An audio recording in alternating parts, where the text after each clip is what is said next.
बिंद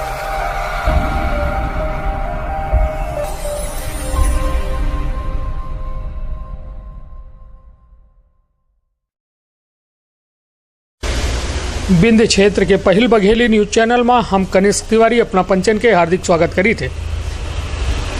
आज एक बहुत विशेष चर्चा है सीधी के ऊर्जावान कलेक्टर श्री अभिषेक सिंह से, जौने में हम सीधी जिला के लोगन के सवालन के जवाब लेके कोशिश करे हैं। साथ है ऊर्जावान कलेक्टर से यह चर्चा की गई ही कि उनकर आगामी दिनन में का कार्य योजना है।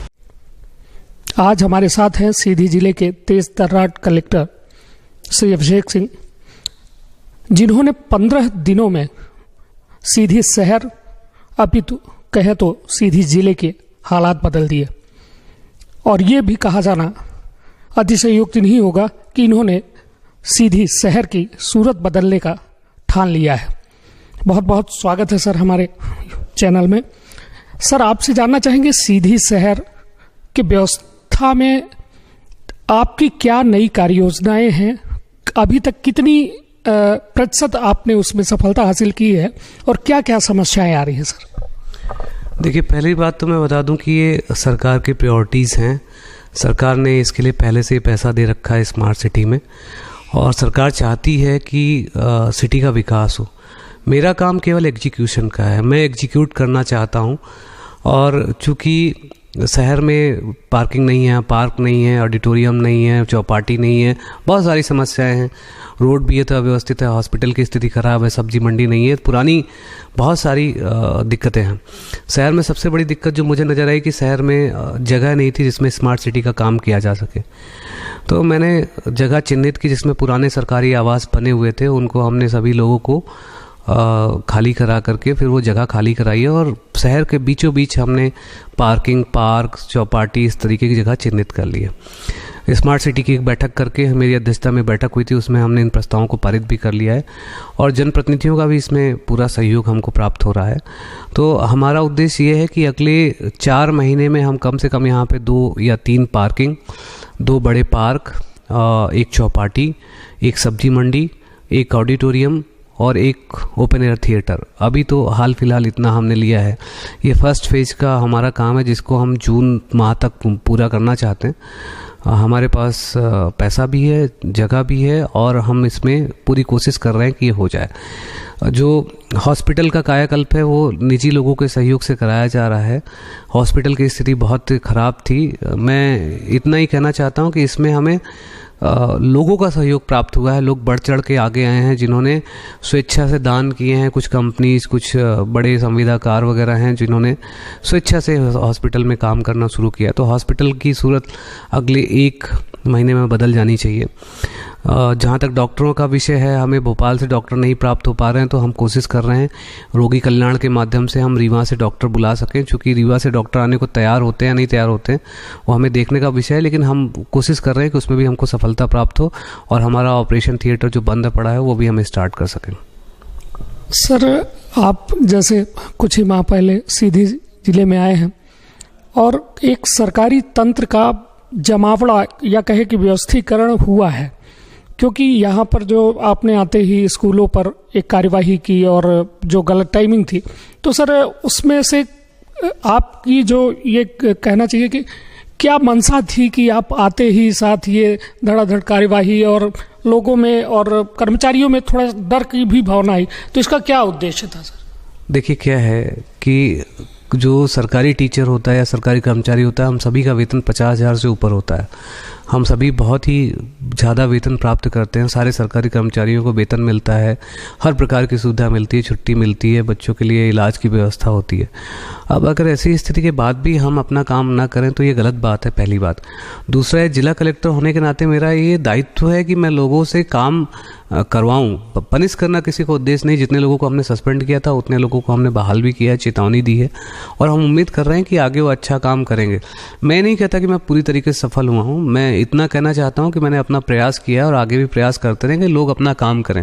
अगर किसी की कोई व्यक्तिगत समस्या होगी कर्मचारी की, तो सबसे पहले मैं होऊंगा जो उस व्यक्तिगत समस्या को दूर करूंगा। लेकिन अगर आप सरकारी वेतन प्राप्त करते हैं, आपको सरकार ने किसी काम पे लगाया है, तो आपको जाना चाहिए, अपना काम करना चाहिए। हम इसमें किसी प्रकार की गलत बात किसी से नहीं कर रहे हैं। सर, आपको आए हुए 2 माह हो गए हैं, अब आप लगभग पूरे जिले से वाकिफ हो चुके हैं। आपको क्या लगता है सर, प्रमुख चुनौतियां इस जिले की क्या है? देखिए क्या है, जो ग्रामीण क्षेत्र है हमारा, ग्रामीण क्षेत्र में बहुत ही दुर्गम इलाके हैं और जो हमारे सचिव सरपंच हैं, पटवारी हैं या लोकल जो मशीनरी है वो बहुत ही ज़्यादा अभी सक्रिय नहीं रही है और जो काम हुए हैं उनकी गुणवत्ता भी प्रभावित रही है। तो ऐसी स्थिति में हमारा प्रयास ये है कि जो काम हो गुणवत्तापूर्वक हो। और जैसे मैं गांव में गया तो पता लगा कि सब पेंशन नहीं मिल रही है। कुछ लोगों को, वो अंत्योदय में थे लेकिन उनको बीपीएल कार्ड ना होने की वजह से अंत्योदय का मान के भी उनको पेंशन नहीं दे रहा है। तो जो ऐसी परिस्थितियां हैं कि गरीब से गरीब आदमी को जो सरकार की योजना है, चाहे संबल योजना हो, चाहे आयुष्मान योजना हो, चाहे पेंशन हो, वो गरीब आदमी को प्राप्त होनी चाहिए। प्राथमिक उद्देश्य है कि व्यक्ति जो है, जो उसका एंटाइटलमेंट है, तो उसको वो प्राप्त हो। इस संबंध में मेरे अकेले प्रयास से काम नहीं बनेगा, जबकि इसमें जनप्रतिनिधि, जितने सारे अधिकारी हैं और हमारे क्षेत्र की जनता, पत्रकार बंधु, सभी को इस बात को सामने लाना पड़ेगा और हमें ज़िले में एक माहौल निर्मित करना है जिसमें इस तरीके से लोग परेशान नहीं हो, उनकी व्यक्तिगत समस्याओं का समाधान हो, जो सरकारी पैसा आ रहा है उसका सदुपयोग हो और लोगों को लाभ प्राप्त हो।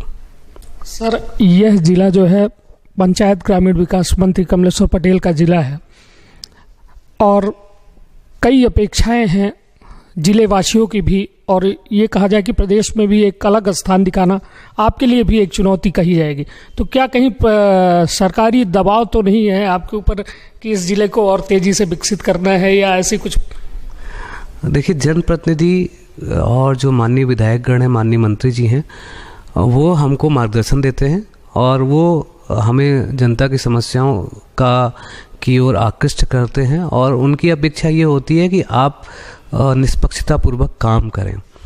तो जो सरकार है, वो सरकार, चाहे उनके जो भी प्रतिनिधि हों, वो ये एग्जीक्यूशन से जो डीएम है, कलेक्टर हैं, बाकी अधिकारी, उनसे अपेक्षा करते हैं कि लोगों को वो शासन की मंशा के अनुसार लाभ पहुंचाएं और ये बहुत ही जायज़ बात है।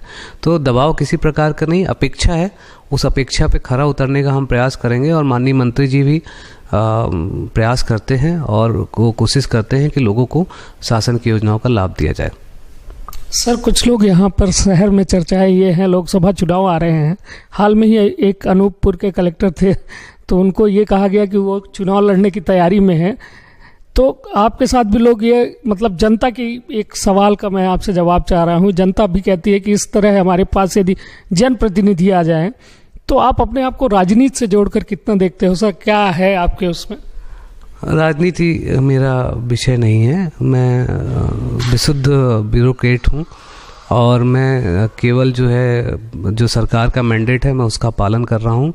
जो जनप्रतिनिधियों की इच्छा होगी, जो जनप्रतिनिधि हमसे कहते हैं, हम उसका सम्मान करते हैं और हमें सम्मान करना भी चाहिए और इसे किसी प्रकार की राजनीति से जोड़ के नहीं देखा जाना चाहिए। मैंने किसी प्रकार के सस्पेंशन में किसी भी प्रकार का पक्षपात नहीं किया है, किसी प्रकार की कार्रवाई में नहीं किया है।